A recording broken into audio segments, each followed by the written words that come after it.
In the tapestry of life, where every thread holds a story, America in Black and White emerges as a haven for the voices echoing through the heart of our communities. In this podcast, we wade through the rivers of our collective experiences, celebrating the vibrant hues of change brought forth by the whispers of hope and the roars of action. It's more than just a conversation. It's a journey into the heart of our society, illuminated by the light of those daring to dream and do. Join us, and let your voice be the melody that guides us toward a dawn where every color finds its place in the masterpiece of our shared destiny. Together, let's paint a future brimming with the positives that dwell in our minds and the actions that shape our world.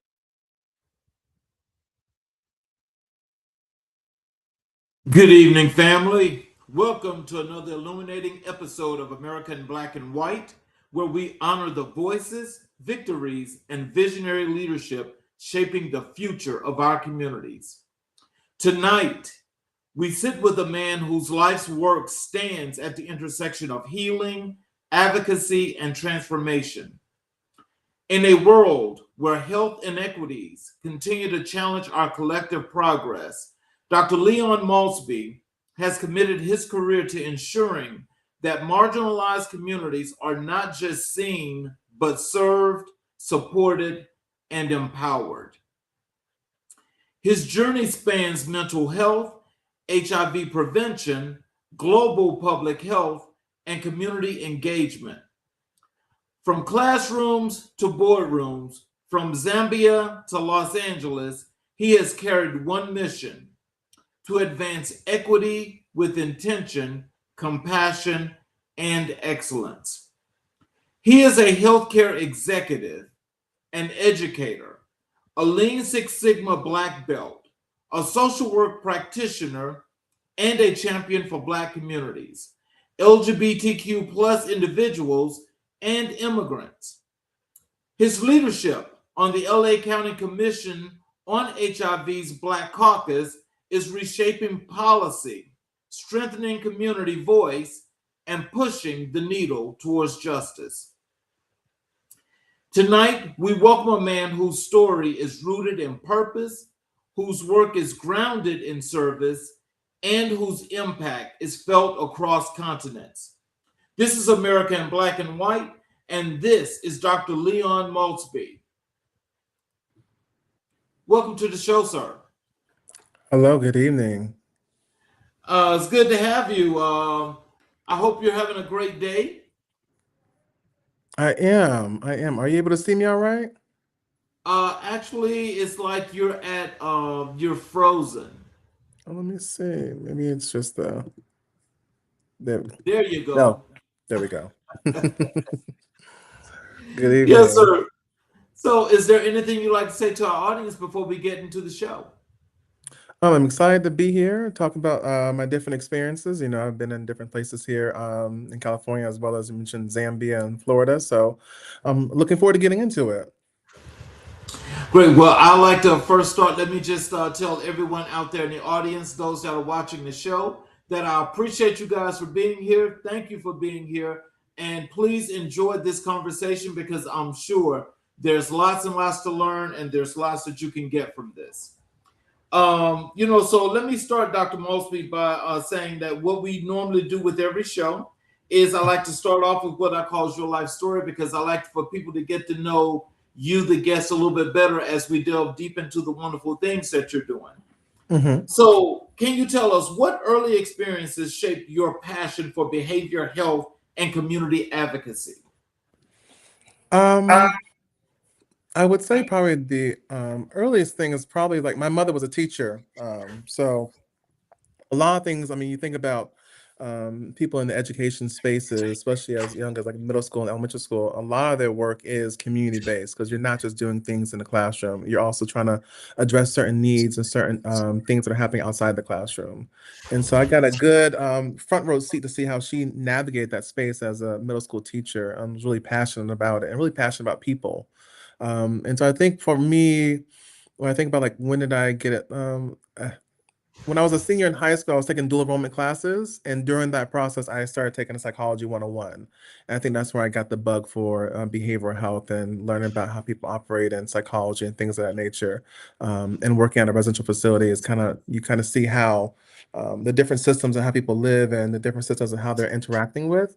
And so that kind of got me more interested in more of the community work. Oh wow! So you know, and getting that early experience and watching your mother, how did that influence you more so into education to doing the things that you're doing now? Great question. I think for me, I was able to see how people perceived her. Because I wasn't one of her students, I didn't quite know exactly what her classroom looked like, but I knew how people perceived her, spoke very highly of her, different students, other teachers, the principals. Because oftentimes, because I was of the same age range, I would go to the same schools that she would teach at. And so I was able to see that in real time of how respected she was by students and also by fellow teachers, which often now, as a more mature, older person, it reminds me of the quote by Dr. Maya Angelou, where she says, "People will forget what you say or do, but then forget how how you make them feel." And so, for me, I was able to see from an early age how she made people feel while she was in the classroom and teaching, and also the things that she would do outside the classroom for some of her students. So, how did your upbringing influence your commitment to equity and service? I think some things that just are just, I think, destined, honestly. I think as I would look through my past and some of the roles I held, working in a rehab center, so working with individuals and typically in Florida, Black and brown individuals like me who are struggling with substance abuse. I worked at a drug court program as well. And I think maybe like a year into that job at the drug court program, I realized that I was working with judges that had at one point sentenced one of my siblings. I had three siblings who had all been convicted of some kind of charge, and realizing that I'm working with six judges and looking through it, I'm like, I realize that I am also like the solution to what some of the problems have been, trying to be an advocate, see like I can see what happens when they don't know about certain programs. And so for me, in terms of equity, it's more so making sure that I couldn't obviously force people to go into the programs, but making sure they knew that this was an option out there, making sure they knew that you can talk about your mental health and your behavioral health stuff. You can talk about your emotions or feelings in a safe space, and you won't be ostracized or stigmatized or judged for how you feel. I think I was able to see it from both sides, and I think that more so propelled me to be able to be more space on equity, to see how do we bridge the gap in different spaces, especially with the drug court program. We saw that there were a lot of individuals who were white, younger, male, like that, who were getting into these programs, diversion programs, very early on.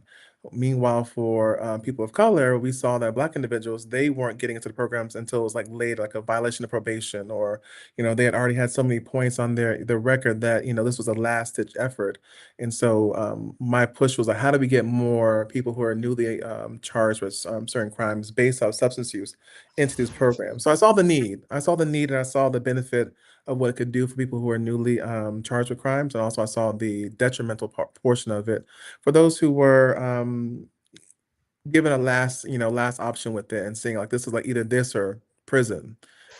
So you see when people have more of a earlier stake in it, their recidivism rates obviously go lower, and also when we see the individuals that are able to get the treatment early on, we see that they're also able to kind of break some of these addictions and some of these habits. So kind of seeing it from both ends helped me to like really be committed to the equity work, because I think that we often don't see that in this space. Mm. So, as you saw that, and you saw where there was the unfair treatments and things of that nature, how did that motivate you to be more into this space of equity and inclusion, but also to give you the strength to help those that really, really needed it? I mean, it really made me reevaluate how I was maybe approaching it, how I was having conversations with individuals. Some things like I saw my mom do with me, put things in perspectives, where she would sit me down as a very young child and say, "You can't do certain things that other children can do because you're Black." And so naturally, that was a different conversation within those in the drug court program or behavioral health spaces. But putting out there, like, there are things that we have to unlearn as people of color, as Black people, Black men, Black women. We have to unlearn certain things, especially in the drug court program. letting them know like this program's out there. It could help you if you want it to help you, but also you have to do the work. It won't be something that's just going to be handed to you. Like there is going to be some things you have to fight cravings and urges and peer pressure that will still be present. But you're able to do it. And so I think a lot of the work I had to do was to reapproach how I was having those conversations to make sure it was really hitting home, and really implanting the message I really want them to take away from it. Okay, well, can you tell us this? What values did your mother, Mary Maultsby, instill in you that still guide your work today? Ooh. Um, Integrity is one of the biggest things. I think we learned so early on of like treat others how you want to be treated. And so when I'm doing this work, because I encounter individuals of all different ages, and all different backgrounds and things like that. In the back of my mind, what I'm always thinking is like, this is someone's mother, this is someone's son, this is someone's father. Like, treat them how you want your, loved one treated, and that really has helped me in all different spaces. I don't really take the work personally. You may have, especially now working in this more clinical space right now, like things may happen.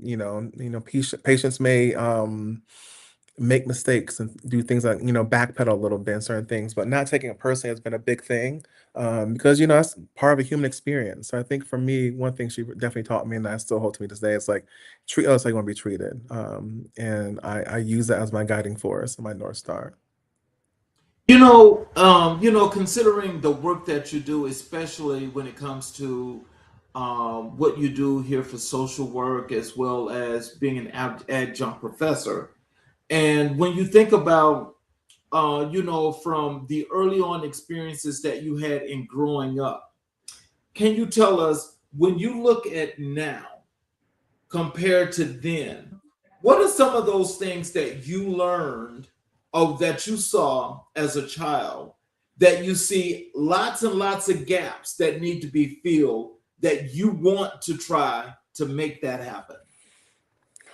Ooh. Um, I would say probably one of the biggest gaps is mental services early on. I think right now, I've been encountering and seeing a lot of individuals who may be so far into the cycle of their, mental illness that it's hard to come out of that.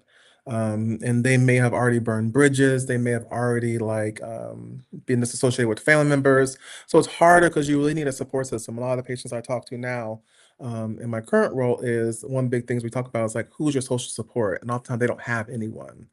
I would say it's like 50-50. Either they don't have it or they don't lean on the folks that they do have in their circle and their spaces. So I think more a quicker access early on to mental services, more conversations around it to destigmatize it. We think about how do we destigmatize things like HIV and mental health and all the different things that are plaguing really the Black and brown communities. It's through having these conversations because people don't know what it necessarily looks like, and so oftentimes if we don't know what something looks like, we're also scared of it because it's so taboo. So bridging the gap with that, I think also.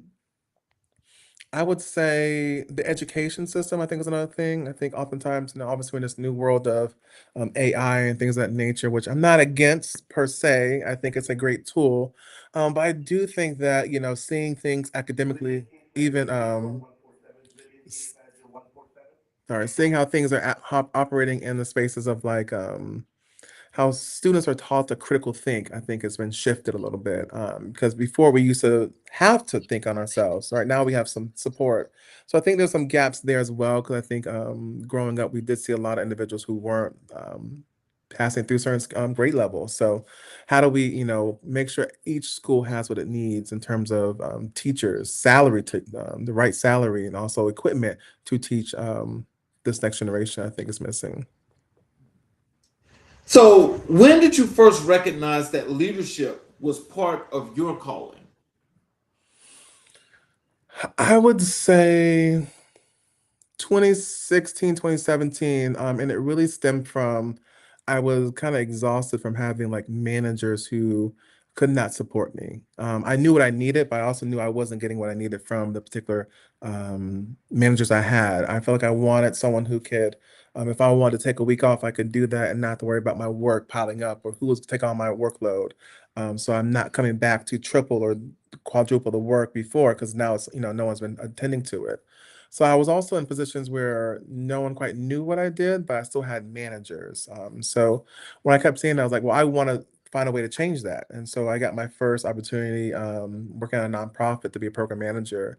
And really, what was my guiding force with that? I was like, what did I want my previous managers that I never got? So I allowed that to lead me in the different spaces. So I was more attentive. I was doing one-on-one sessions with the staff. I was also trying to make sure that we were leveling up the staff. So if there are things they want to work towards, how do we accomplish that? That was my main focus. 'Cause I realized I wasn't getting that as an employee. So I was trying to kind of be the change, as we have to talk about with Gandhi, that I wanted to see in those spaces. And once I got a taste of like leadership and realizing that I could be part of like the think tank to get certain things done, and that was more not for some people. For me, it was more impactful because I could then encourage the staff to do the different things, and we can cover more ground as opposed to me being one person trying to do it as an employee. So I saw more power in it a little bit with leadership, and also the ability to kind of cultivate and build up staff to where they may have started at one position when they one part when they got there at the job, but how do we elevate you beyond that to really see your potential? So that was, kind of getting a taste of a little bit of the nonprofit only propelled me forward from there to kind of see how do we think of things on a bigger scale. So, what challenges did you face entering the healthcare field as a black man? I would say on one as a black educated man, there was a lot of barriers. I think there was my early spaces when I was working at the first I worked in a hospital in Florida, a lot of condescending things that I would get from different staff as well. Again, I my structure, who I report up to, is very different from some other staff because I was more so in charge of the legal process, and so I would get a lot of very condescending messages and comments, and having to negate that. I would also say that one thing was like imposter syndrome hit very hard. By the time I started working in healthcare spaces, I'd already had my master's degree. I'd already had years of experience in healthcare already. And I don't know if there's ever a time where you think like you're really ready for something, ready for a position, ready for the responsibility. And I remember when I started that position, it was in August of 2015, no, August of 2018, that the persons that were training me on my third week, they wouldn't be there. So I would be in charge of this entire process for this week. And kind of like my previous manager, she was transitioning to a different role. So I knew I had limited time, and I knew something was going to happen that week that I wasn't going to be ready for. And it did. And I was able to navigate it very seamlessly, I feel like. And we were able to get everything situated. I called on resources. I'm very resourceful in that capacity. I remember calling different hospitals around the area to kind of see and kind of like compare how they would handle a situation. That role was really based on some of the mental health law in Florida. So naturally, reading the law and statutes was really my big resource as well, and how I interpret it as well. So yeah, imposter syndrome as well as condescending behaviors. Also, I was very young. I mean, I'm still very young now, but I was very young to be in that role. And I remember at one point, my director at the time asked me how old I was, and he prefaced with saying, "Well, you're not gonna get fired because you still work here, but I'm just curious." And I told him my age, and he was like, "I'm double your age," and I was like, "Yeah." And he didn't know. I mean, I'm obviously can't tell him this, but I'm 6'2", and so like I guess the way I carry myself, and obviously like the bald head, I looked much older than I was at the time. So those are two main things I faced coming into healthcare spaces. Yeah. So, how did your academic journey shape your worldview and professional identity? Um, I think my academic journey was really an homage to my mother. My mother, she graduated with her master's degree in education, and so growing up, I knew I obviously wanted to go to college. I knew that at the bare minimum, I should get a master's degree to match what my mother did because she set the bar there. I don't know if I saw myself getting my doctorate in behavioral health as an adolescent, as a young adult. That wasn't really on my bingo card, if you will. But I think what it has allowed me to do is see different spaces. So from my psychology bachelor's degree to healthcare administration to see how, especially at the time I did my master's, first master's, to see how to handle things as a leader, healthcare administrator, as a leader. What do you do with the budget? What do you do, when there's a crisis with the hospital? What do you do in these moments? How do you quickly think? How do you come to a solution really quickly? How do you stand out in the room and listen to all perspectives and then make an informed decision. So I learned that through the practical sense of the academic process. Then also working within hospitals, I was able to apply that. And so that was really beneficial to make sure. And I really was able to use that at the hospital because I was able to be in the room with the lawyers and be in the room with the psychiatrists, social workers, and they're looking for me for advice on how to deal with situations. So at times that could be very nerve wracking because it's a lot of pressure, but I was able to really tap into that because academically it prepared me for the hypotheticals that I would have faced professionally. And again, the integrity of just making sure you do the best into what you can do. You know, you think things through, you make sure everyone's getting what they need, but the same token, realizing that you also could make mistakes too. So how do you navigate that space was a little tricky, but I think academically it prepared me through a lot of the different scenarios that we would face in the classes, especially my doctorate program.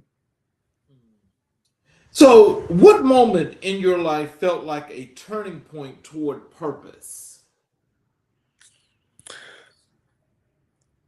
The first moment, I would say, when I was working at a rehab center, I was there for 10 years. And so I started working there when I was 20. And there was a particular patient who was, she was, I think, I want to say she was like 16, 17, a very smart individual, but she was also taking like dual enrollment classes. So while she was on the same unit as like middle and high school students, because of her age range, she was still in classes with them. So she was still in a unit with them, although because they're the same age. And so I remember she looked at me one day and she was like, Mr. Leon, what do I need to work on? And I was like, you know, I think you need some humble pie. I think that you have a space to where you know you're on college campuses, but also here you are just like the rest of your peers. You know, academically it doesn't make any difference between the two of you all.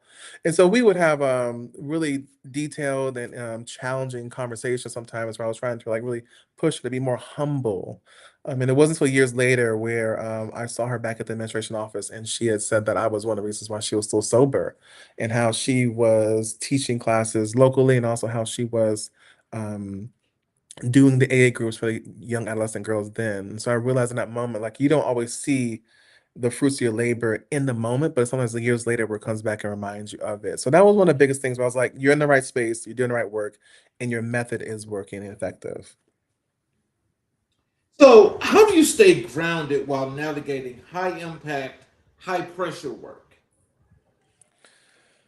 I don't take it personally. That's one of the biggest things I don't do because that can make, you know, things so stressful, or more stressful, I should say.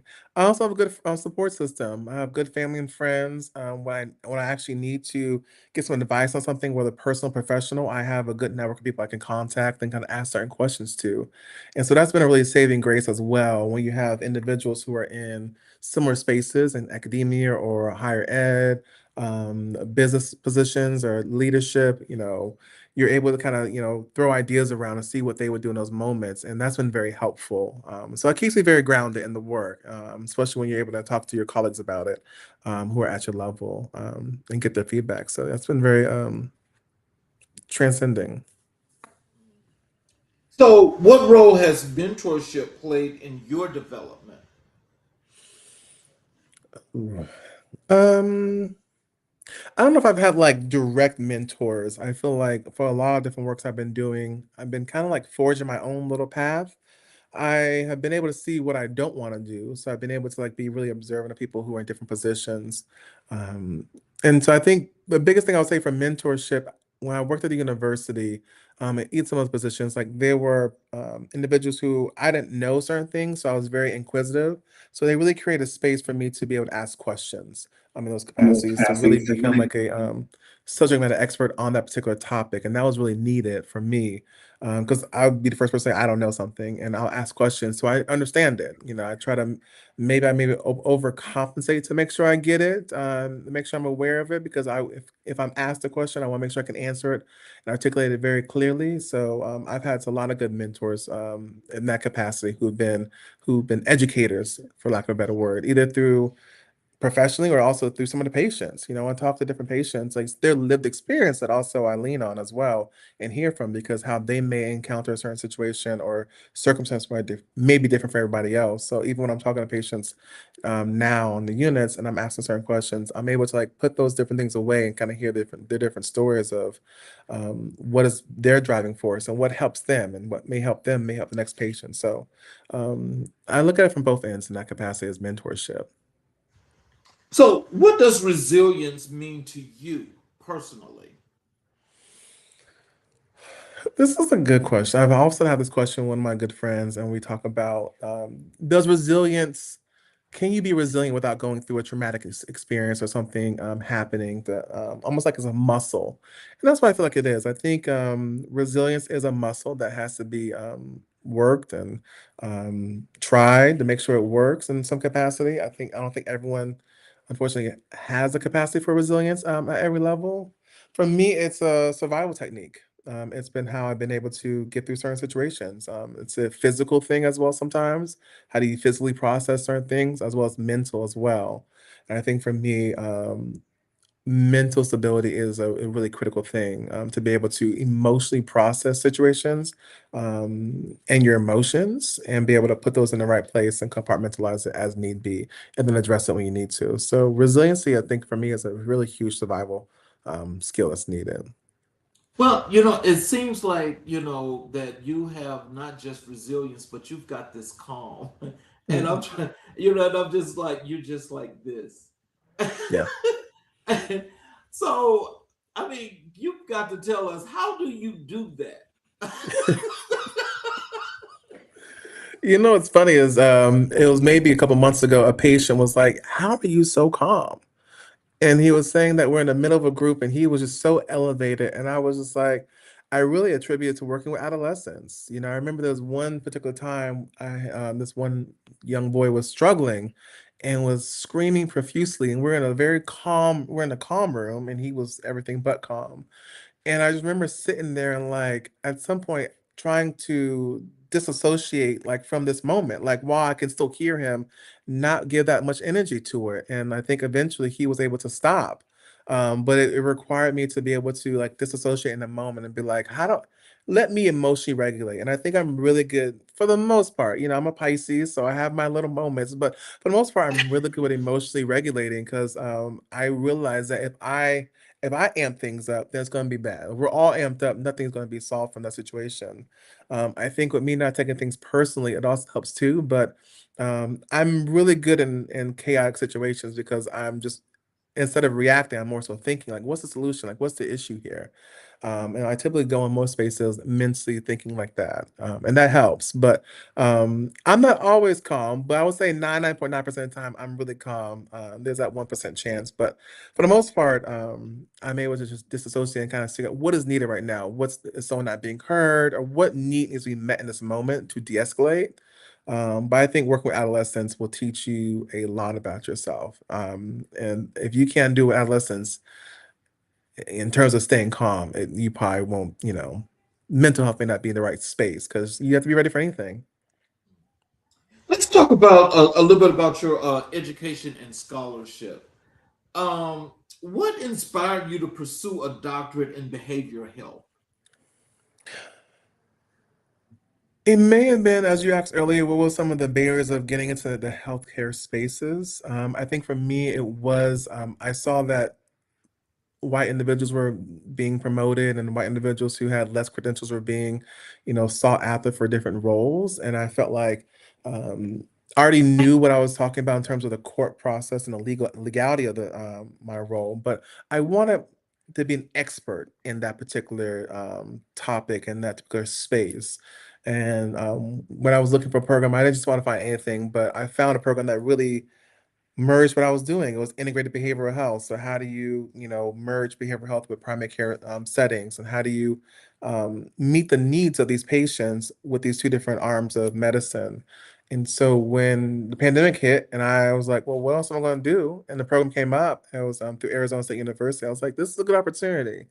And so I felt like after doing the program, I would have the capacity to be expert in behavioral health and how you integrate also some clinical pieces as well, but also be able to take on those roles and do advocacy and policy work that look like what I wanted to see change in the spaces. So that kind of propelled me for the program and it kept me going over the course of those, 4 years.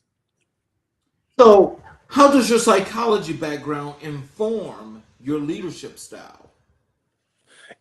It really informs on how I interact with people. I also realized, and when I was especially at the university, you would know it, but also I guess processing the fact that when you're a leader in a department, in an organization, you're not looked at as being human. You know, obviously they know you are human, but like it's not like, oh well, there's consideration because you have other things you have to do. It's like no, like it's almost like I can't come in today, figure it out. And it's now you're left to scramble. And so I feel like my biggest one of the things most proud about working at the university was how I was able to shape the culture of the staff there. It's still different things. Also, like, you know, you have to change how people perceive their role and make sure they have some buy-in for their role. But also, how do you interact with other people as a unit and as a group? And how do we work and hand off things? So I think the psychology degree has helped me to be able to better communicate with individuals, know when I need to step back and let them speak and kind of hear what the need is and try to meet them where they're at as an employee relationship, and also make sure they feel affirmed because that's I mean they also say people don't quit jobs, they quit managers. So I wanted to make sure that I wasn't the manager that was not listening to them, and the psychology degree helped me with that tremendously. So, what motivated you to pursue a Master of Social Work at this stage in your career? I wanted the clinical experience. I've always considered the social work degree, and I was also thought I would be good with in the clinical space, but I had a different perception of what the social work degree would do. I think early on, when I first started working at the rehab center, I thought of the social work as just someone doing 1 hour sessions with patients, and that's it, or 2 hours a week with a patient and their family is additional hour. And so I didn't see the global impact that a social work degree would have. And I have a best friend who he has his master's in social work and he's a licensed social worker, and also he has a doctorate in community college education. So our experience was very different because I mean he was in a clinical space, so I didn't have like the full space of knowing the really the big social justice arm that social work comes with as well, in addition to clinical. So you really can be in different spaces and how it also can inform policy. And so last year, I actually applied for the program last year around this time and got into it for the fall and deferred for a semester. But I figured it was time for me to kind of get more in these spaces for clinical expertise. And also, I feel like a lot of things I'm seeing as a black man, as a black gay man, I think that we need more to take up more spaces in the therapy space. As a black individual, I want to be. I'm not sure exactly what that looks like when I'm done and what kind of population I'll work in. But I also want to be a representation of what it means to provide that service. Well, let me tell you, I think, you're definitely exemplifying and being that is what you want to see. But I want to ask you, do you think that maybe that you're going a little bit too hard and too hard in the paint, maybe, because, like at some point, when you actually are putting up all of these top programs that you're in, and you have to be so meticulous and detailed in each. How do you have time for yourself? Good question. When I was in my doctoral program, I definitely made time. I was very intentional about making time for relaxation, and friends and family. So I was definitely intentional about that. This program, it's a shorter program, so it's like I'll be done next May, and also it comes with internships like that. So right now, I have to get more creative because my time is more limited now.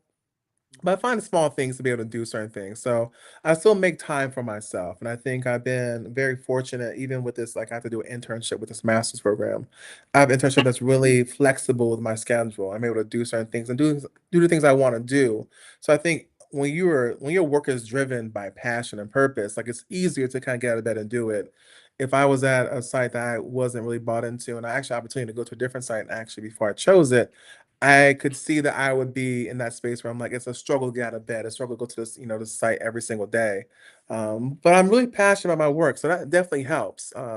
Passionate about people, so but I also recognize that it's also a short-term program. If this program was 3 years, I probably wouldn't have done it. But it being 16 months, I'm like, I can do that. It'll be over before I know it. So that helps to push me forward with it to where I can still balance a personal life. So when you think about psychology, Mhm. you know, and with this comparable part of what you do in social work, can you tell us what is it about psychology and the relation to people and your advocacy work that makes you stay so focused and so driven and stay at the top of your game? Um, Psychology for me is really like the study of like obviously the mind, how people operate, and being able to see that connection with social work because then you see how people operate as an individual and also how they behave in different communities that they may be part of, the different systems, and we learn about that in the social work program. Is really interesting. You see how I would say, for instance, I mean, off the top of my head, I'm thinking about like Barack Obama, how he operated before as a lawyer just in Chicago, then how that manifested to like his outer ecosystems and how he was able to then transcend that to be obviously the president of the United States. It starts at the beginning portion. So how you act as an individual and also how people receive you. And so I think when I'm doing this social work program, I'm also seeing the different capacities, intersections with social justice, policy, and clinical stuff, psychology is at the heart of all of that. So when you're actually interacting with the community and the people that you're working with when it comes to your advocacy work, can you tell us, like when dealing with these individuals, what is your approach to these individuals and what are you seeking to get as a result of your interaction? Yeah, I would say clinically, when talking to patients, I found that I try to do more listening than talking. I do also like the reflective listening, to where like I might repeat back what I heard, and understand like their experience of it. A lot of things I do is also in group settings here, so a lot of it could also be making sure people understand like two things can exist. Like you both may be dealing with, let's say, bipolar, but how their bipolar presents for them may be different than yours, and both are very valid without having to be in conflict with each other. So I'm mindful of that, of just being a listening ear. 'Cause I think a lot of times a lot of patients want to be heard because sometimes they're not heard, or people are intentional to kind of understand how they operate and how their mental health may impact how they operate. Well, I think it's one of the work I did with the Black Caucus. We've done several listening sessions over the course of the last 2.5 years, with different demographics and different people, from trans women to intersex men to non-US born immigrant communities to the faith-based community, to non-traditional providers. And most recently this January, we did the final one with the youth. I feel like in all those spaces, people want the same thing of like being heard, but also the opportunity to tell their story and tell their lived experience. Oftentimes, we think about, you look at a tombstone, you see like the birth year and their passing year. That dash is like their lived experience, and that's really impactful for a lot of individuals. And a lot of times, people want to share what their experience has been. And so, I think with listening sessions, I've done the Black Caucus in the community in Los Angeles. A lot of it is like they want to share their story and their what they've gone through, because it matters. And, that's how we continue our legacy on. So I feel like being heard and passing on one legacy through storytelling are two different things I have found is needed in those spaces. And I try to be that for individuals and give them that space to do so. So how do you integrate academic theory with real world community needs? Through the data, we see naturally the academic portion will kind of tell you like best practices. And so understanding that while that may be, have been studied, obviously tried and true, not all of it will apply exactly to the practical sense when you're trying to implement it. And so taking it in strides, so just not almost piecemealing, but trying to see, let's say, if this particular I would say one thing I'm looking at now is organizational assessments. We know like these things have been studied academically, how these things operate, but also understand like this whole like I'm looking at now one assessment in particular, like this won't apply for the setting I'm in now. So how do you modify this and or how do you find a different one? So looking at the data to see exactly what this is best used for, and maybe not the whole thing may be best for it, but portions of it. And so I think piecemealing in that capacity is critical to understand like not everything's going to apply. We think of a lot of things within the Black and Brown communities. A lot of theories, even clinical theories, aren't really applicable or haven't really been studied to its full degree with people of color, Black individuals. And so letting that be the guiding force behind it as well, and understanding that there are other things at play that may impact it, that have several conversations about clinically as well. I'm going to ask this question first, but I'm going to come back to a follow up on that because that's a really good point that you just made there. Yeah. What do you believe is missing from traditional healthcare education? Patient stories. I think whether it's a clinical degree or admin degree, I think having more patients' lived stories shared in those academic spaces. And that's similar to what we were doing at Charles Woodson University, part of when I was as assistant professor with we were having our patients from the clinic come in, talk to the medical students to kind of show them and tell them what they're going through at different stages of their journey with HIV or substance use or how being unhoused and things like that.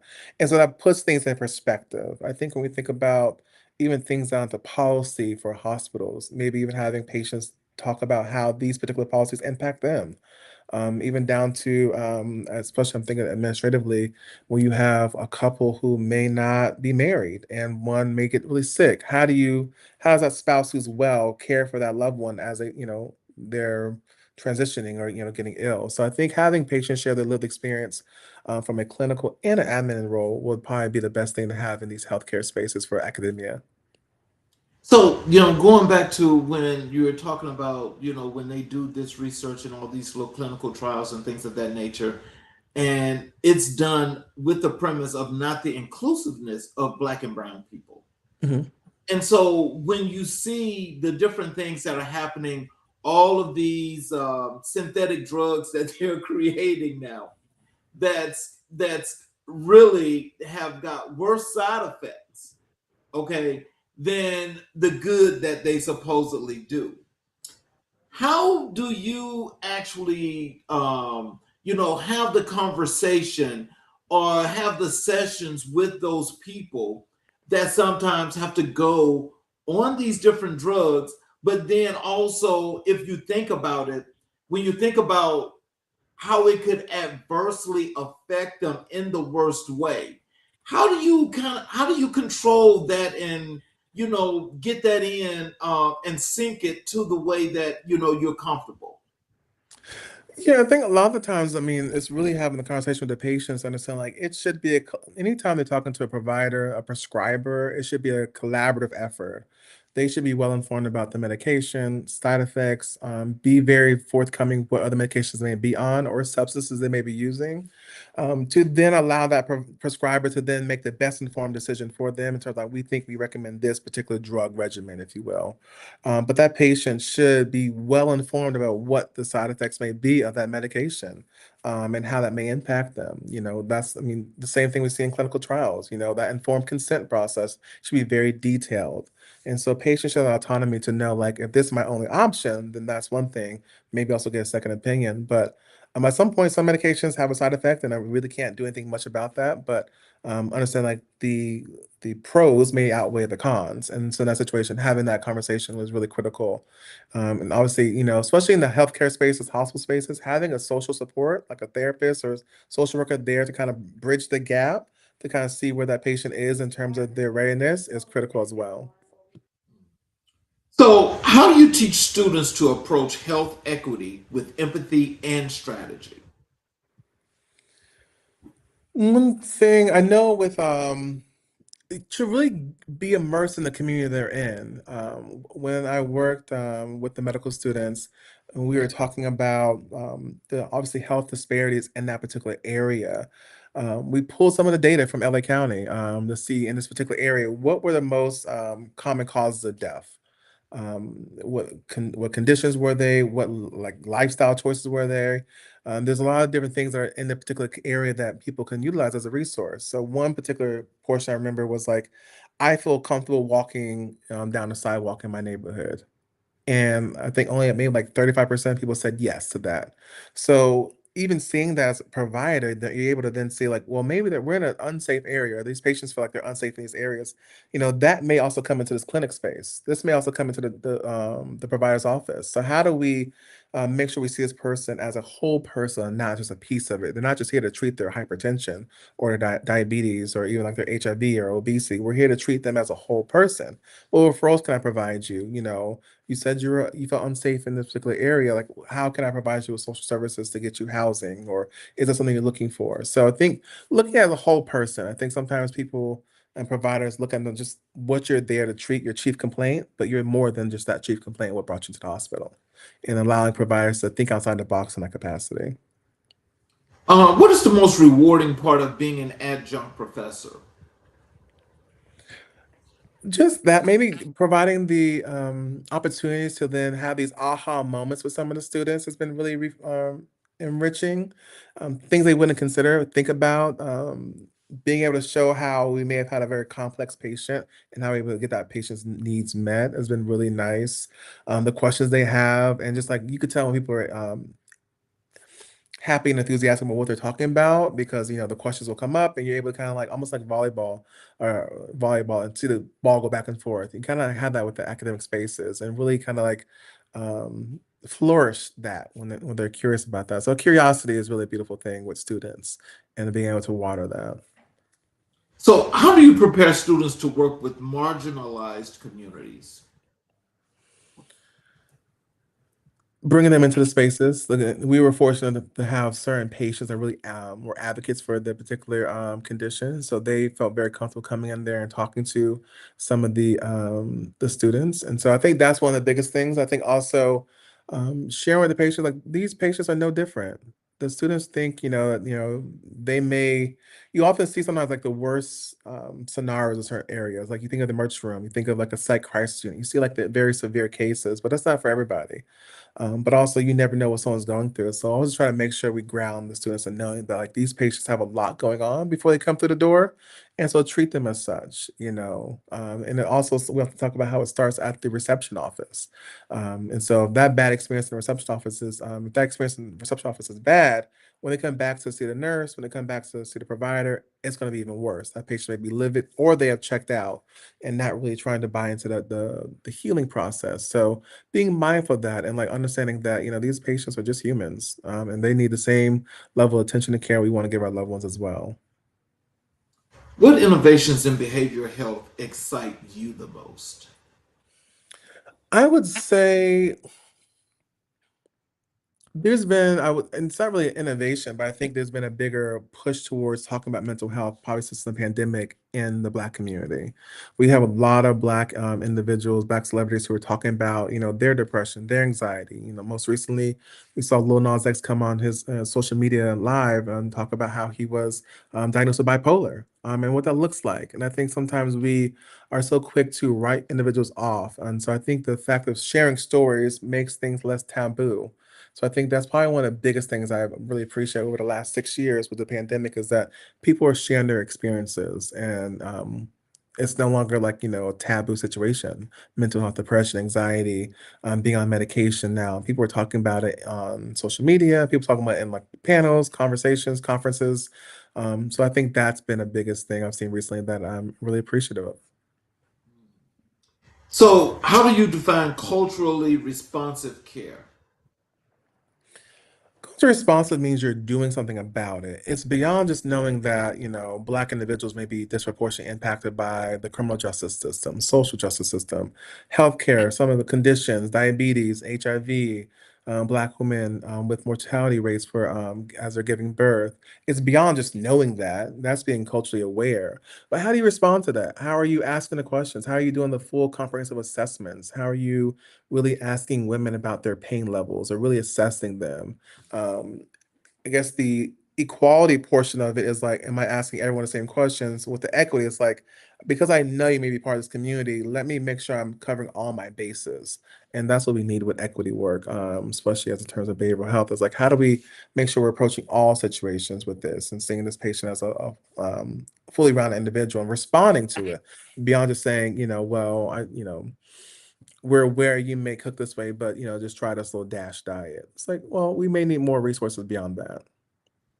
So, when encompassing all of these wonderful things here, especially what we just talked about here in these last 15 minutes here, can you tell us how does that fit into the work you do as an advocate?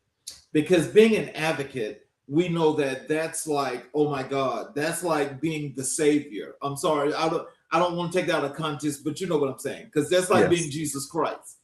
And so when you're doing this advocacy work, and you're working with the community, in the best way, you know. And I think some people don't take advocacy that serious. They just want to say, "Oh, I'm an advocate," but they can't really speak to it. Yeah. When you're doing this, like, what is it that makes you get down into that real grit, that really let people know I'm here for the long haul and I'm here for you, and this is why? I think what I see the impact of when we don't push hard for certain things.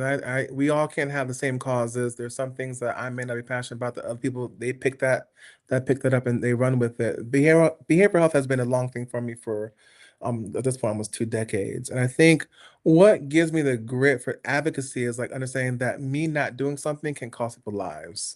Having these conversations really expands people's minds and mentalities. I know often, even like last year, I lost my cousin to suicide, and so even thinking through that and his circumstance, and as I processed that passing with grief and all the different things, I was able to realize like there was so much legacy there, so much story there, but also like mental health is really really real.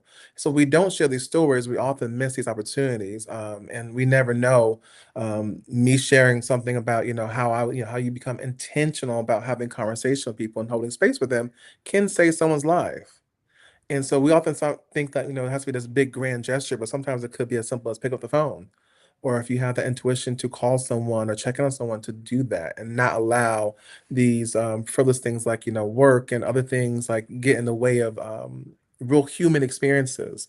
So I think what grounds me in advocacy is understanding that these are real lives out here that we're changing and facing, and people have real problems, and oftentimes we don't have the safe spaces to address it. And so if I can do something to bring someone else's story into the room, into the conversation, I think I would do that, because I think when we share it, people also see themselves in those situations, or they see their cousins or their sisters or their mothers or grandparents. And so I think when we're able to do that and connect folks, we see a bigger system being formed.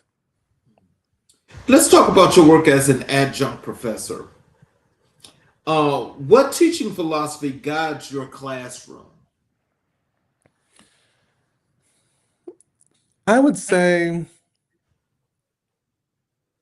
one thing I'm also like I press upon the students, especially with talking because a lot of everything I do with the students has been around sexual health, HIV, Prep 101, People First Language, things like that. And so I think having the spirit of curiosity has been a big thing. I was like, you never can assume something. I know I had one staff member one time share with the students that she forced her doctor, although she's been married to her husband for decades at this point, to ask her about her sexual history.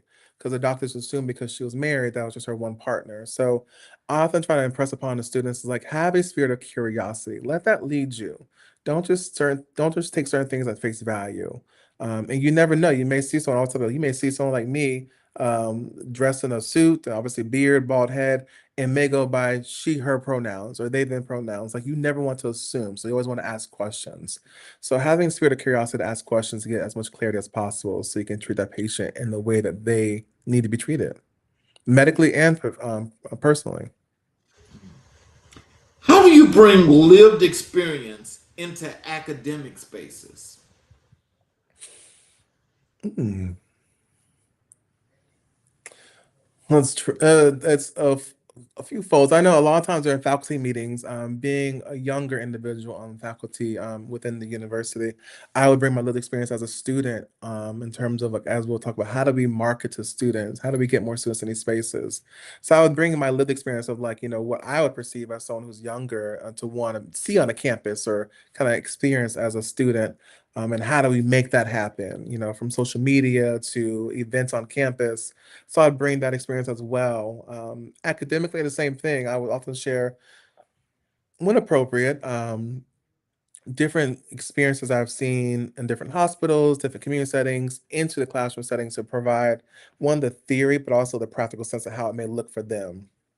So kind of both. Applying that was very helpful, and they're able to ask questions, and we're able to kind of engage in some really good dialogue with that and see how um, it gets impacted.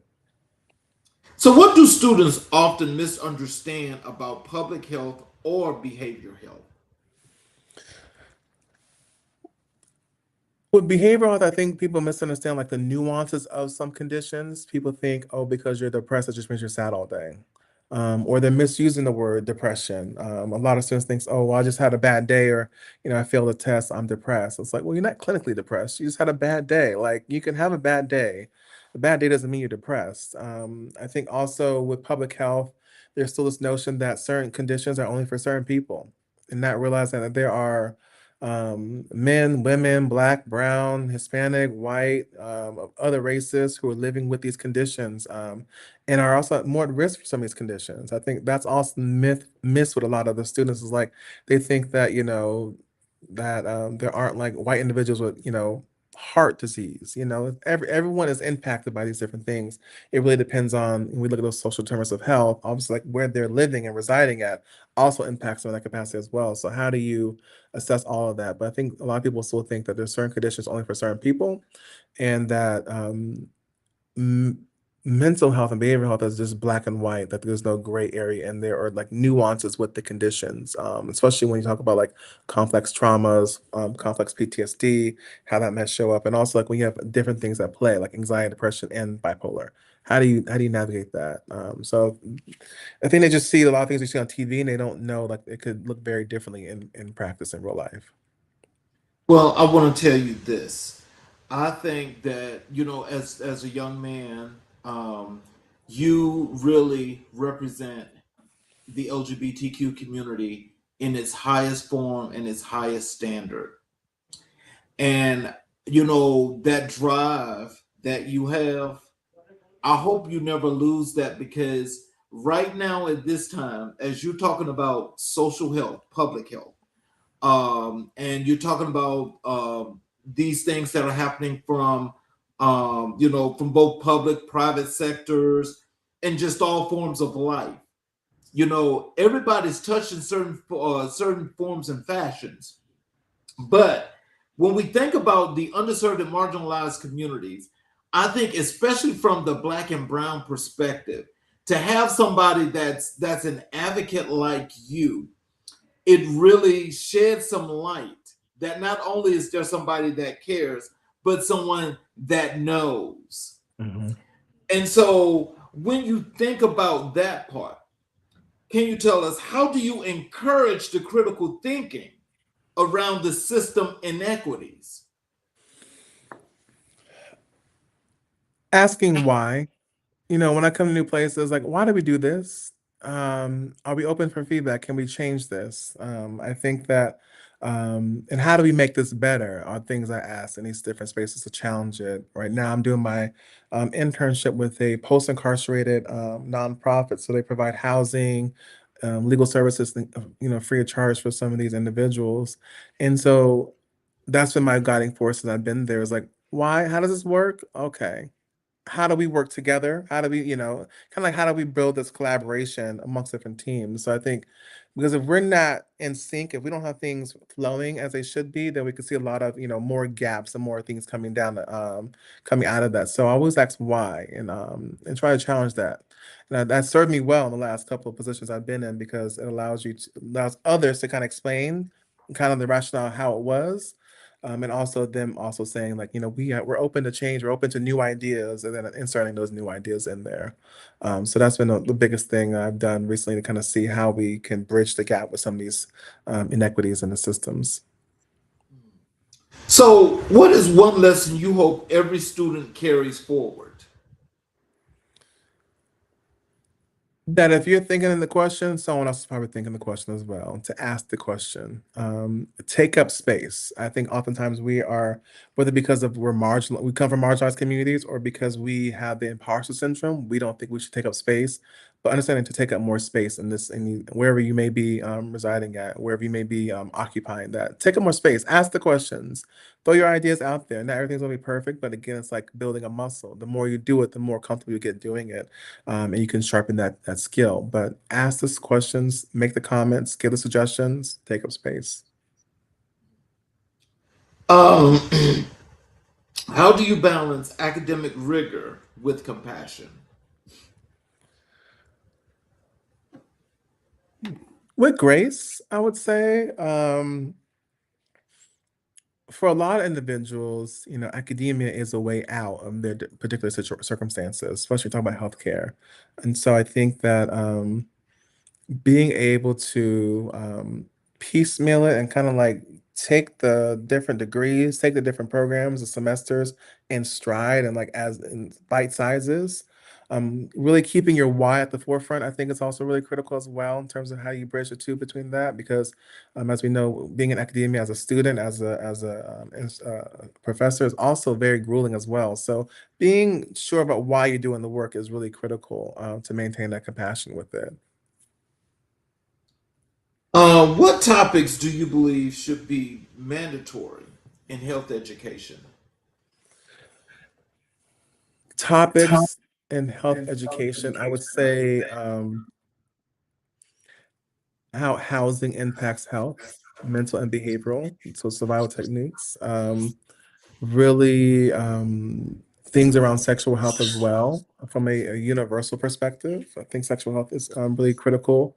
Um, and how policy informs healthcare. I think those should be topics that should be touched upon in every curriculum. So, how do you support students who want to work in community based settings? Hmm.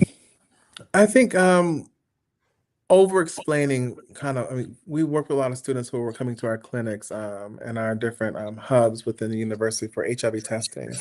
And one, informing this, obviously the participants what's going on, so they're aware of it. But I think getting a space where you kind of walking through the student exactly what you're doing and why you're doing it. So getting comfortable with that, I think has been really critical. So they understand the why behind it. So um, then they can ask questions. They can ask the why questions and how does this operate in this capacity questions, to where they can be better informed as well. So, what is the future of behavioral health education? The future of behavioral education looks like integration.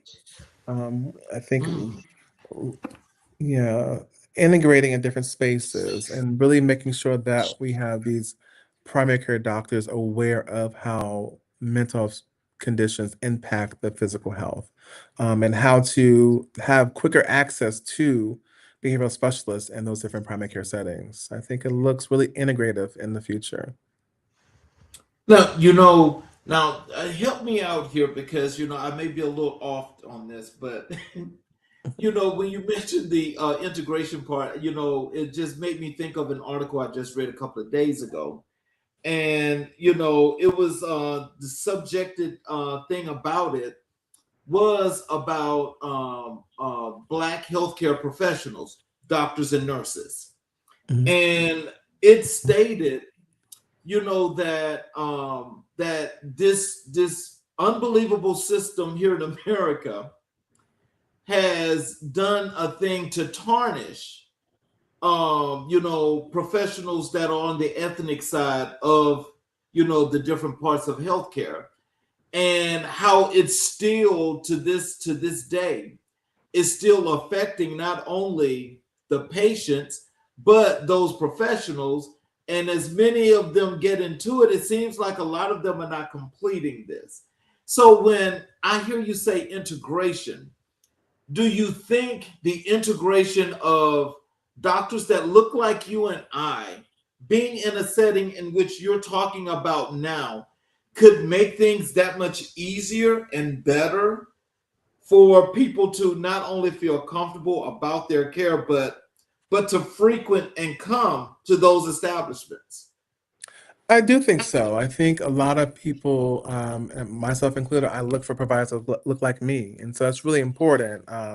While also understanding that that's not without its different struggles for those providers. And as you mentioned, systemic racism is still running rampant in just about every system, including the healthcare system. And so that impacts down to the medical students, down to the PAs, nursing students, residents, fellows. It still impacts that work. And so I think the beautiful part I've seen is that when you have attendings and you have physicians who are seasons who are mentoring the students coming up, we've seen the best rate of success with that. But a lot of the conversations, unfortunately, looks like just kind of like, get through it.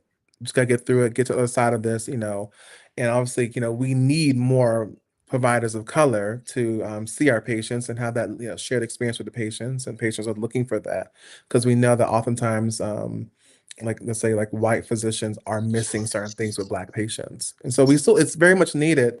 And I think there's room for it, and it's necessary at this point for the survival of a lot of different individuals. So, how do you measure success as an educator? I feel like that's hard because I feel like it's almost like what I mentioned earlier with the resident who came, the patient that came back years later saying how, our conversations impacted their sobriety and kept them sober for years. So I think it's stuff like that. When you see students paying it forward and you see students engaging in the patient care that is equitable and needed for the particular community they're working in, or they have those aha moments, or they're doing these amazing like research projects or articles they're writing. I think that's how I would measure success, in seeing um, them take the torch and run on with it. Let's um let's talk about your work with the Black Caucus. Can you tell us what does it mean to serve as co-chair of the Black Caucus? Yeah, so as coach of the Black Caucus for the last 2.5 years, it's really been how do I bring this group together? So the caucus is a subsection of the Commission on HIV, in which I maintained the provider seat on that within my role at my employment, through my employment. But the Black Caucus, it comprises of people from the commission, but also people from the community as well. So you don't have to be part of the commission to be on the Black Caucus. And so our goal was to how do we uplift Black providers, Black stakeholders in this community doing the work that with our patients, while also uplifting the patients as well and educating them as well in terms of certain things happening in our own particular areas. So that's why the listening session was so critical that for us to do that in South LA and be intentional about the people coming to those spaces. And so the Black Caucus looked to just hold and take up space in our areas and not be specific only to HIV, but more so health in general and how do we navigate these different spaces. It was really fruitful, and that's a really a good program. I guess the department, if you will, or team, because it's been functioning very well for the last couple of years. So it's good to see that we've made an imprint in the community. And as we do more listening sessions, we also then expand our network of people being aware of the work that we're doing and coming on board with us as well. Okay. What disparities are most urgent within Black communities regarding HIV? We're seeing obviously high rates still within Black males, but also Black women as well. We see also how the housing is impacting these individuals and substance use, specifically here in LA County. So trying to make sure that women and men know about PrEP, pre-exposure prophylaxis, ways to take it, ways to get prescribed. Has been a big push for the last, I would say, um, and the HIV epidemic came out, I think it was like 2016, so almost the last 10 years. How do you approach policy advocacy with community voice at the center? Ooh. with their stories. That was one of the biggest reasons why we did the listening sessions, because every so often you need to tap back in with the community and hear from the masses in terms of their experiences with different things. And so that's why we chose different demographics as well. So their lived experiences, things we heard either tangentially or we got in reports, we're able to then use that information as we wanted to advocate for policy changes. And that was the biggest thing, because the HIV Commission is a Ryan White federally mandated planning body. So that's how we're able to dictate what the funds looks like in LA County around HIV services. So hearing the actual lived experiences of patients and different individuals in the community informed of how we were able to allocate some of those funds for different areas. What success has the Black Caucus achieved under your leadership? We have completed, again, the 7 listening sessions and have been able to do reports with that. I think we also have had 3 very successful, well-attended World AIDS Day events, which is honored on December the 1st. We don't always do it on the 1st, but we've done that in collaboration and under the support of Supervisor Holly Mitchell in LA County. And so well attended, where we're able to recognize change makers in our community, people who are doing the work on the ground and engaging with patients or engaging in advocacy from a patient perspective. And so it's been a phenomenal experience the last 3 World AIDS Day events we've been able to put on. Well, something of note, and I'll just say this out loud because I think I've said it before, but I'll tell you this. If you would take the time, or somebody from your group could take the time, go to my site, Changing Trends and Times, and you're able to nominate a change maker, and I highlight them for a month, with the work that they're doing and everything. Because as you mentioned, that definitely makes a difference, because I'm about to do a big one for some educators now. And so I think it's really important to get that work out so people can know what's going on. I definitely will do that. Can you tell us how do you build trust with communities historically harmed by healthcare systems? One, I mean, acknowledge the harm that's been done. We talk a lot about done a few different mental health workshops as well. We talk about these different things that have happened, from Tuskegee to Henrietta Lacks. I mean, you name it, where Black women are being sterilized against their will and unknown to them. So acknowledging the harm is the first thing.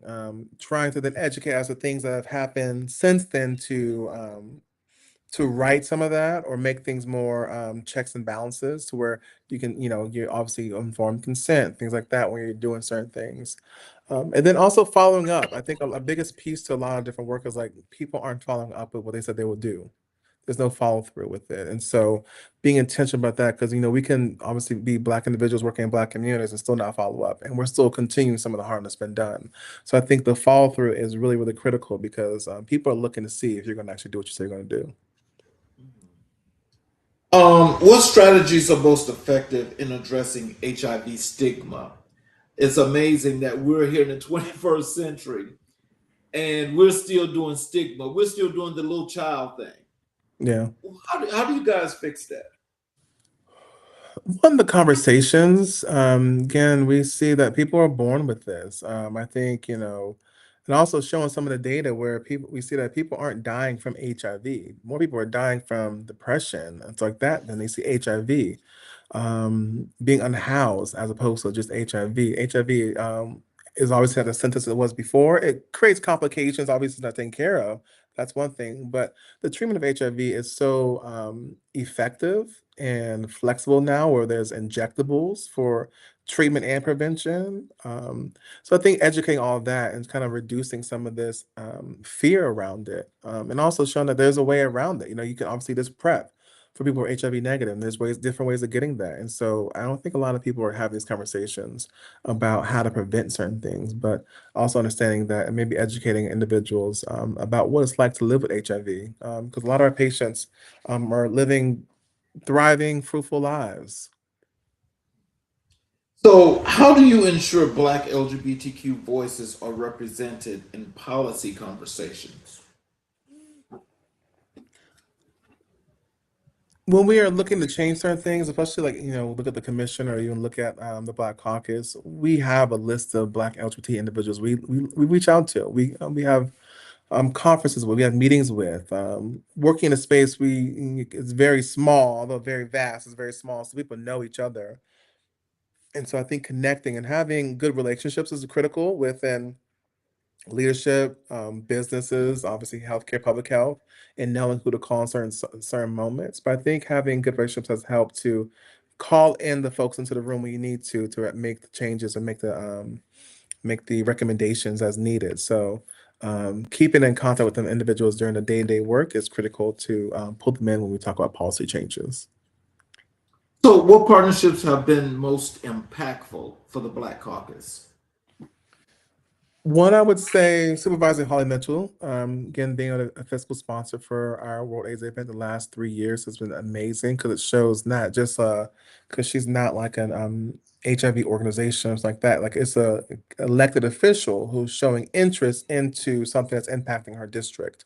So I think that's one impactful thing as well. Even different relationships we have with different pharmaceutical companies. When there are patients who are having a hard time getting their medication, we already have a contact to connect with them. So I would say pharma reps as well as other CBOs who are doing the work has been really impactful. I think of a few off the top of my head of like one again, Charles R. G. University and a Mod Institute has been really critical. Some of the work with the Black Caucus and holding space for us, as well as Supervisor Holly Mitchell's office. So, how do you measure progress in the equity work? When we no longer keep hearing at the table the same concerns and issues, we see things are moving. When we see that those agendas that we have on a monthly basis, whether it be from a caucus meeting and or a commission meeting, when the subject of that is evolving, we know we're doing good things. Last year obviously was a very trying times where a lot of conversations were on budgets because things were being cut.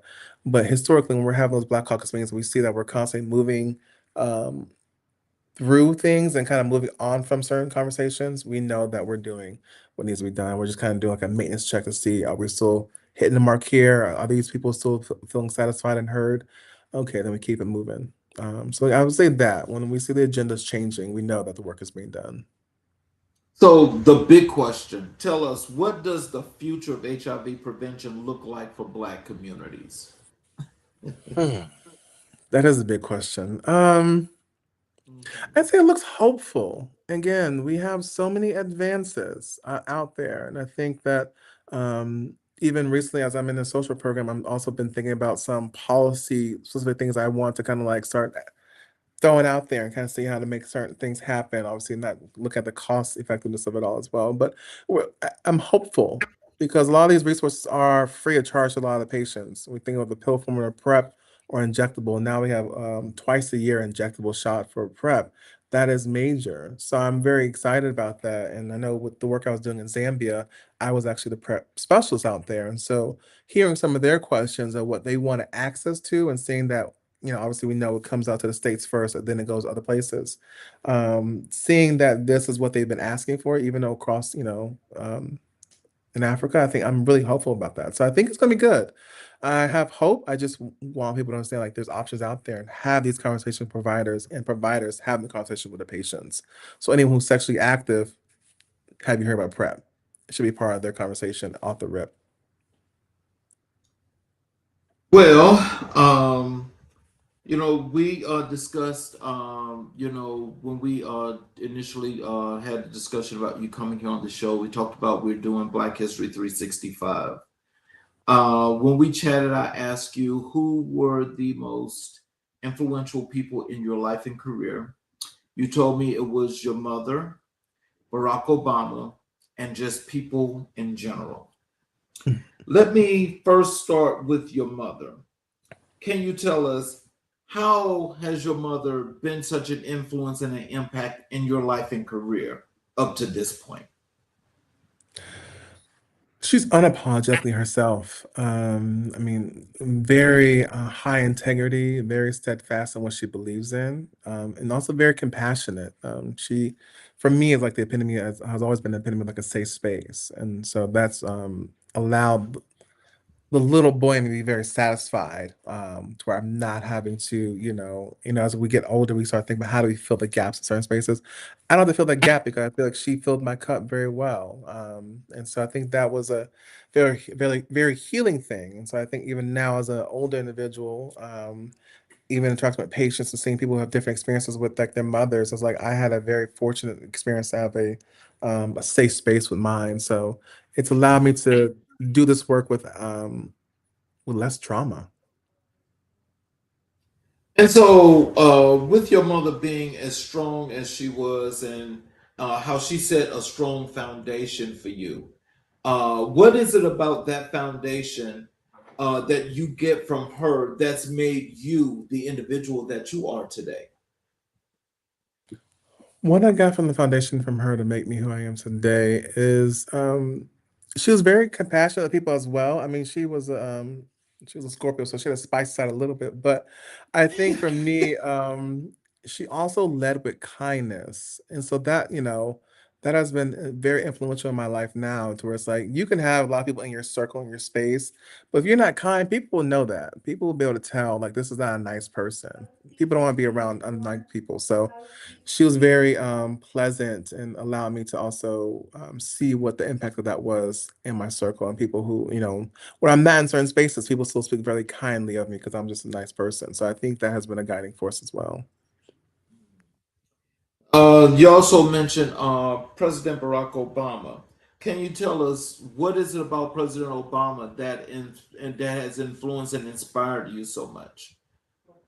To face so much backlash for just being who he was, and to still rise to the occasion.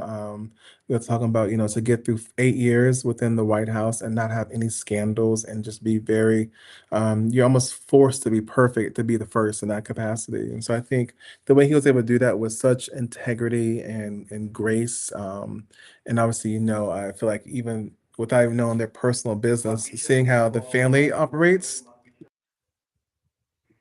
his family operates as a whole with Michelle Obama and the kid. Like, through those, it was very intentional. So, and also how he interacted with, just everyday Americans, I thought was really impactful, to see that, he was so true to himself through it all.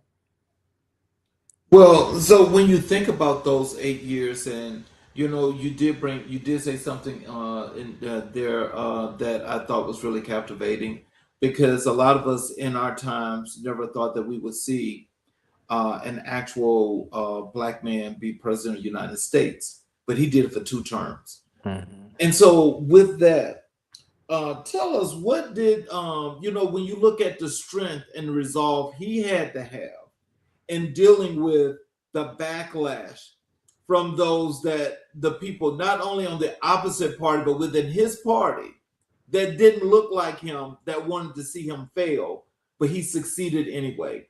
How did that impact you to be the strong person that you are today? It taught me not to let people's like outside opinions impact your purpose driven life. There's a calling on all our lives, and I think sometimes if we allow outside influences or people to deter us, that can obviously waste a beautiful dream. And so I think that when you're focused on what you're doing, the outside noise has no impact on it. And so that it's been a driving force. A lot of things I've done, even coming to healthcare, having my doctors like that, and kind of moving in different spaces. There will always be people who doubt you. And how do at the end of the day, it's like, as long as you believe in yourself, that's all that really matters. And having the support system that's authentic to getting you to the cross the finish line is really critical as well. And I saw that with what his journey looked like. So tell us about the influence of the people. How is it that the people influence you so much? You I mean, good energy is good energy. And I think that when people appreciate the work that you do, it really speaks volumes. And I think it just shows that you're on the right path. Again, as I mentioned, I've gotten compliments on just like my energy, my aura. And that's like, people always ask, like, what are you passionate about? what kind of job do you want to do? My answer always is like, I just want to be engaging with people. As long as there's people involved with it, I can do it. It could be oncology, it could be HIV, it could be heart disease, it could be behavioral health. As long as there's a way to interact and kind of have these human experiences, that's what drives me forward. Because then you're able to see in real time the people's lives that you're changing. Even those aha moments, it's like, oh, like we're having this really healthy conversation right now, and people are getting different things from it. And that is the work. That is the legacy where people are able to say, well, I saw, Dr. Leon say X, Y, and Z, or when our conversation that really made me think about this. And so I often tell some of the patients, it's like, you may not get stuff from me as a facilitator of this particular group on anxiety, depression, bipolar, but it may be some of the residents and their shared experiences that you may be like, oh, I never thought about that. And so I think being a conduit for that and it's just really um, amps me up Amps me really up to keep really me doing to the keep me work. doing the work. So, how do you carry the legacy of all of these great people? How do you carry their legacy in your day to day work? Um, One, I mean, my mother, I have her last name, so that was a major part, especially in my doctorate degree, is like, Maultsby is her last name. So that's, anything I do is always gonna be tied to her. And I carry the legacy of like Barack Obama, which is still, as we know, with this most recent opening of the presidential center, is still very thriving. And so just trying to make sure that I am almost doing things that make obviously individuals like proud, if you will, like my mother proud, and stuff like that, and living in those same footsteps. And obviously knowing that my reach may be different than President Barack Obama's, but like I could do things in my own small way in my own community to also make a lasting impact. And so let that be the driving force. And also having the wherewithal to know that I don't know where this path is going to end.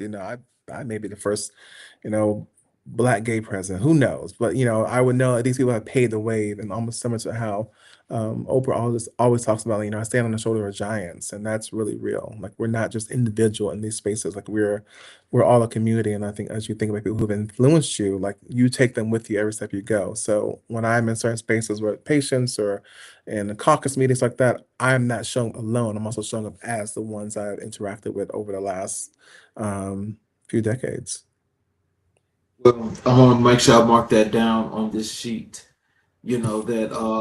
That Dr. Leon Maultsby is going to be running for president. He's going to be president of the United States in 2035. It may happen. It may. Listen, I'll Oh, write look, it that's off. true. You heard it Exactly. here, folks. So in closing, what are some words of wisdom and encouragement that would you like to leave with our audience?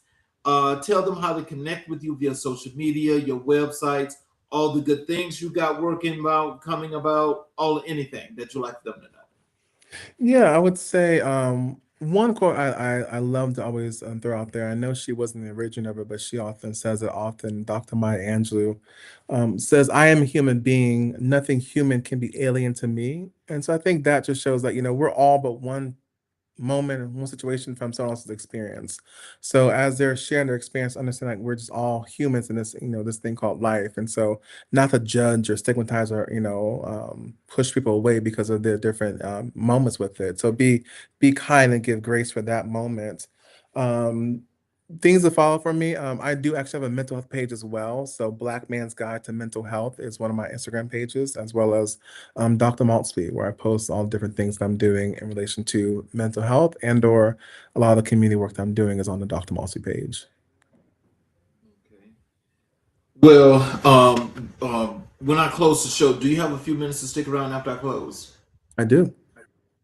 Okay. I'd like to thank each and every one of you that's watched the show tonight, that's been with you for this duration. I hope you guys learned the importance of community because the work that Dr. Maultsby does, as well as the impact that this is having on the community, serves as a great purpose for all of us to want to do better in our communities, to build them and to make them what we want them to be. So therefore, as he said earlier, be what you want to see. In closing, tonight's conversation reminds us that equity is not an abstract concept. It is a daily practice, a moral obligation, and a collective journey. Dr. Leon Maultsby's work shows us what it looks like to lead with courage, to teach with compassion, and to serve with intention. From global health to local advocacy, from classrooms to community coalitions, his impact is a testament to what happens when expertise meets heart. His story challenges us to confront inequity, uplift community voice, and build systems that honor the dignity of every person. This is the work. This is the calling. This is America in Black and White. I'm your host, Charles King. We will see you guys tomorrow night for another great show. You all have a great evening, and we'll see you next time.